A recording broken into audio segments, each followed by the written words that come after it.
Hey, so I was listening to some of the conversations here, and people are talking about, AI and data and all these kind of digital things, and I thought it might be fun or instructive to take it back. I'm going to use this for timing here. That's why. There we go. To think a little bit more fundamentally about technology and look at its why we use it and how it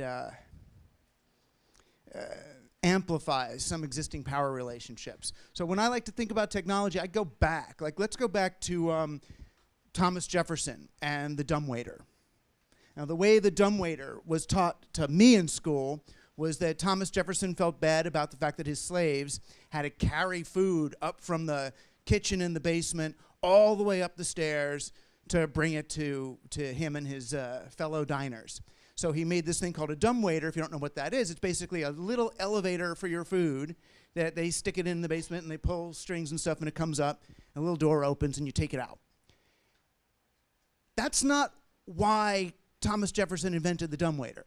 It was not to save his slaves the effort of carrying the food up the stairs, because they were already carrying it in a quarter-mile underground tunnel to get, and then had to walk upstairs just to get to the dumbwaiter.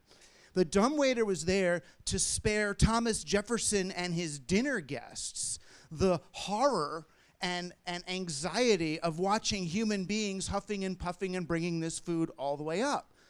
So instead of having to watch slaves bring the food and be all sweating and sad, instead the food arrived as if from a Star Trek replicator out of a nice little box in the side of the wall.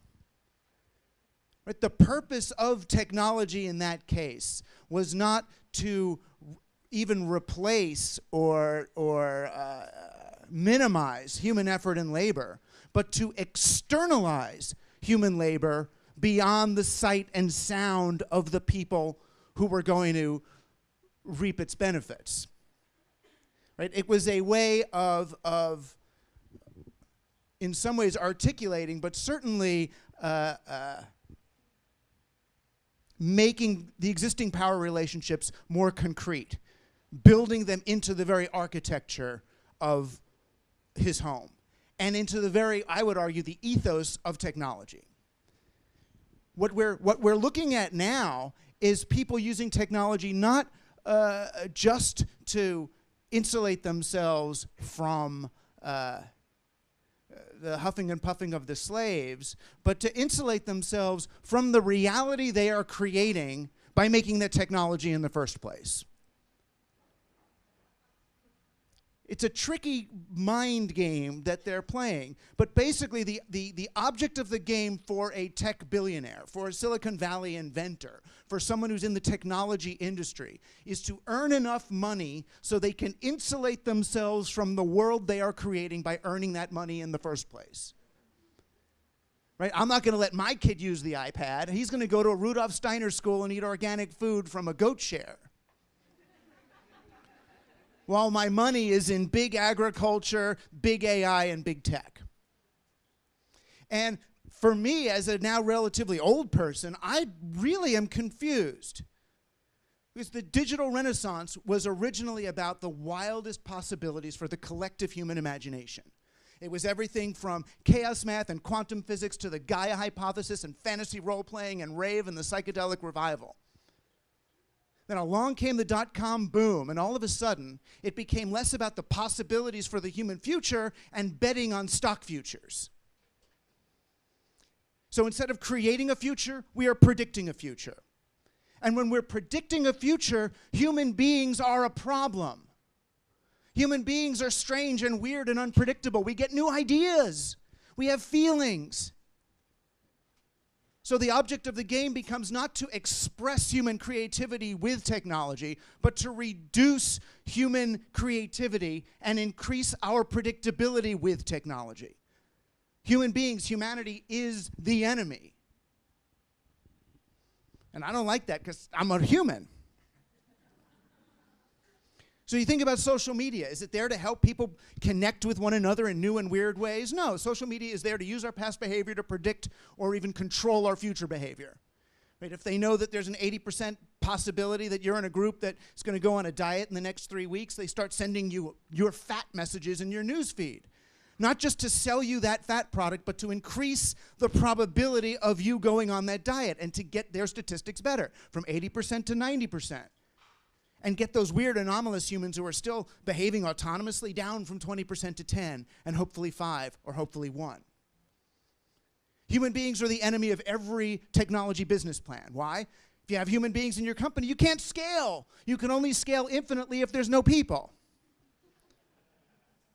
Human solidarity is the enemy. Where's the chat function on Uber for the drivers to talk to one another about their pay that they're getting or their working conditions? No, we don't see that either. And even our well-meaning efforts at somehow ameliorating these effects have an anti-human bias embedded in them.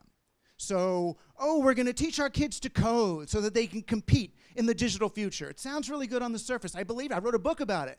Teach them all to code. Why? So they can get jobs? Is that what education is for? To help people get jobs? No. Education, public education in particular, was compensation for working in the coal mines. You're working all day in the mines. At least you should have the dignity to be able to come home, read a novel and understand it, read the paper and participate meaningfully in democracy. When we make it an extension of work, what are we really doing? We're taking a corporate cost of labor training and absorbing it as part of the public education system. It's the opposite. Even, and I love them, even the idea of humane technology, which I know came out of a good place, right? The former addiction technologists of Silicon Valley now saying, let's make technologies that don't really do that. Let's make more humane technologies. To me, it sounds like the way we treat like cage-free chickens. Let's be good to them because we're going to have to slaughter them anyway. Let's be as humane as possible because we understand the technology is going to hurt and kill them. But let's do it humanely. And that brings us back to the dumbwaiter. Right? Our current technological ethos is that human beings are the problem and technology is the solution. And whenever I argue, no, let's help the humans. Humans matter. Everyone says, no, we hate humans. Like an environmentalist just the other day said, why are you talking about humans? Humans destroyed the planet. We should let humans go. Even pop culture hates humans. The zombie movies are all about that. What are zombie TV shows about? You look at a zombie on the horizon, it's walking there, and they zoom in on the person, and you know what he's thinking. What's the difference between the zombie and me? He eats, I eat. He kills, I kill. But he's a zombie. You're a conscious, at least you feel bad about it. And God help us from the transhumanists. I was on a panel with a transhumanist making this argument for human beings. We need to create a place for humans in the digital future. And he says, oh gosh, why? You just say that because you're a human. As if it's hubris to argue for humans. And that's when I did this. I said, fine, fuck it. I'm a human. I'm on Team Human. That's my team. Why not? Why don't we make social media that's pro-human? What would that look like?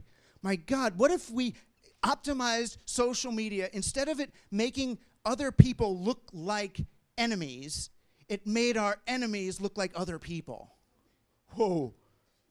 Wouldn't that be freaky? What if we optimized our platforms not to reduce human spontaneity and novelty, but to increase it?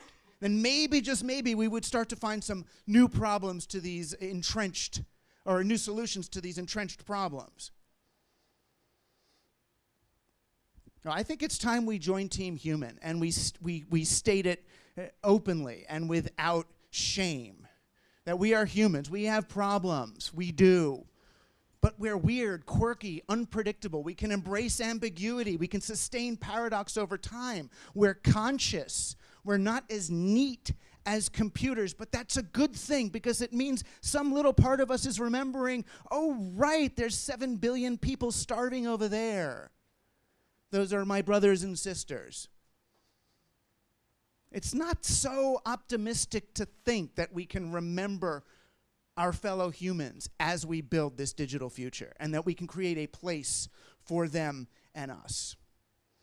Join Team Human, find the others. And the others doesn't just mean us that agree with us. I mean the others. All those other people that seem so different and seem to be so fucked up right now, they're us also. We can't externalize them. They're us. They're angry about something real. No, humans are not the problem. Humans are the solution. Thank you. All right. Give it up for Douglas Rushkoff.